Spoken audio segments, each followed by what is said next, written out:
Dolphins acquired the 8th pick, correct? Sorry, I just got seen some UFC news. What's the UFC news? Kevin Holland has accepted a short-term notice fight against Marvin Vettori April 10th, but you don't know who Vettori is, so Cool. there's Darren Till. I don't know. He's off.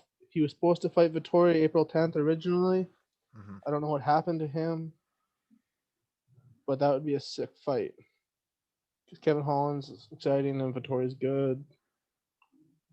Anyway, sorry. Back to this Well, let's trade. just go to the UFC right now while we're talking about UFC.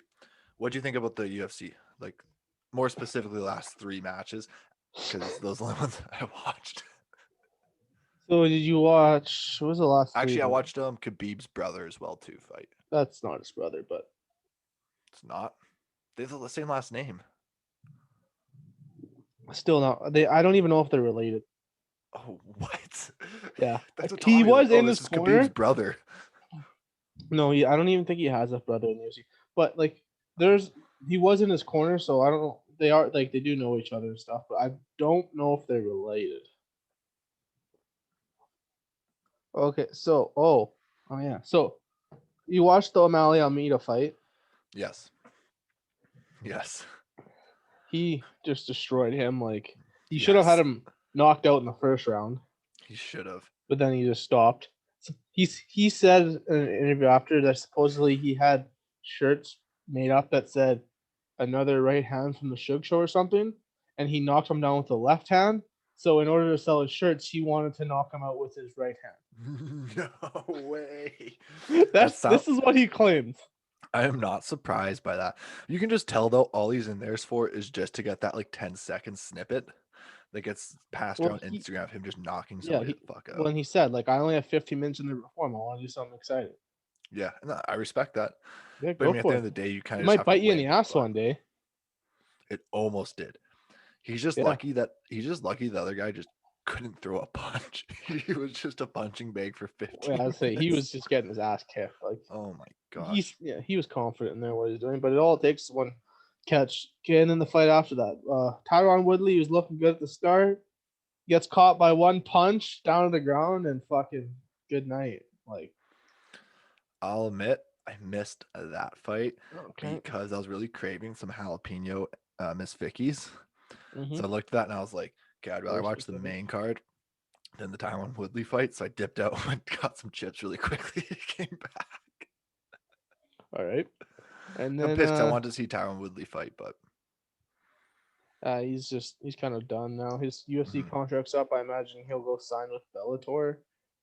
Probably because that's where a lot of guys seem to go. If not one championship in Asia, possibly, but more than likely he'll sign with Bellator because UFC's done with him. He hasn't been good in his last 3 fights. That's fair. What do you think of the main? Francis is going to be champ for a long time, I think. I think that's a great way to put that. He destroyed Miocic. Yeah. Stipe was probably the greatest heavyweight of all time in the UFC, and I don't know if I want to see a rematch because I think it'd end the same way, but I think I see every fight Francis has going that way. So you put out a tweet that you said that, Miocic isn't even considered for a rematch. Well, I mean, after the fight, all everyone's talking about is John Jones Francis, John Jones Francis, John Jones Francis. And when someone's been champ that long, the first thing you usually think is, hey, that guy deserves a rematch. He's had the belt for a while. You think you get it. Plus, they're 1-1 now in their series, so it only makes sense for it to be third. But Stipe also said he wants to take time off. He's got a kid coming this summer, so who knows if he even wants to fight again right away. That's fair. And I think at the end of the day, it's Dana White chooses whatever matches are going to cost the most money or make the most money. So he's like, might as well get this Francis and John Jones fight out of the way right now just so we can make so much money off that. Because I feel like that would be like one of the greatest events of all time. Oh, for sure. But then there's also, like, especially because John Jones has been sitting there not fighting. Like, he's been training to get heavyweight for a while. And everyone was kind of assuming he's going to get the winner of this fight. But the problem now is John Jones is asking for more money. Dana White apparently is not offering it to him. He put tweets out. John Jones put a bunch of tweets out the other day that he just since deleted, saying, "Oh, just release me then if you're not paying me more money and stuff like that." Mhm. So who the fuck knows? There's also Derek Lewis, who also beat Francis Ngannou, who's been on a roll, who could fight Francis. I think Derek Lewis would get knocked out by Francis this time, but John Jones with Steve Francis would be sick. I don't see a way where John Jones can survive 5 rounds with Francis. I can't see it. I don't see it either. I mean, That like, I'm guy not is even. a fucking monster of a human. Yeah, like, what is John Jones even weighing? Like 220? I think I seen videos of him in like the 230s, but like I what don't you know. weigh now is not anywhere close to what you're gonna weigh. Yeah, like he's got to at least, I would say, at least get up to like 250 before he even has a chance with Ngannou. Yeah, but he might not want to be too heavy because if he's quicker than Francis, that's an advantage, right? And you don't want to be too heavy where you can't be Yeah, quicker. but I don't know, at the end of the day, I feel like just when you have that much power, it's like It only takes one shot.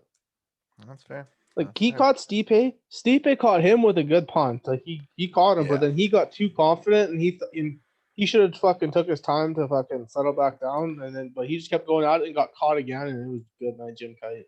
yeah, it was almost a bad thing he landed that punch in between, like all those exchanges, because he landed Yeah, that good one there, and then yeah. he's like, "Oh, okay, we're good," and then boom, just And then dropped like a and bag of then all of a sudden potatoes.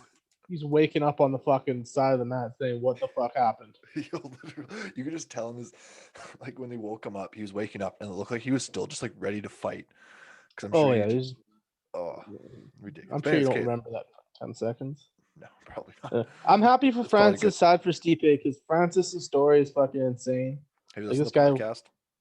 no, but I've heard his story, like how he immigrated to Paris, fucking got arrested at the border a bunch of times. Yeah, the guy's Yeah, just you can't not cheer for a guy like that, right? yeah, no, and like even like during his interviews, like he's just such a kind person as well too. Yeah. So is Stipe though, right? Like this guy's a True, goddamn firefighter true. still. Like they're both great people. Mm. Sucks one had to lose.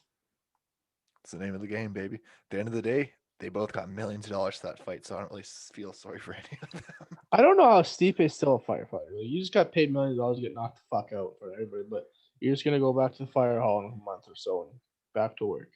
Yeah, I would be okay. I'll take my chill time. But anyways,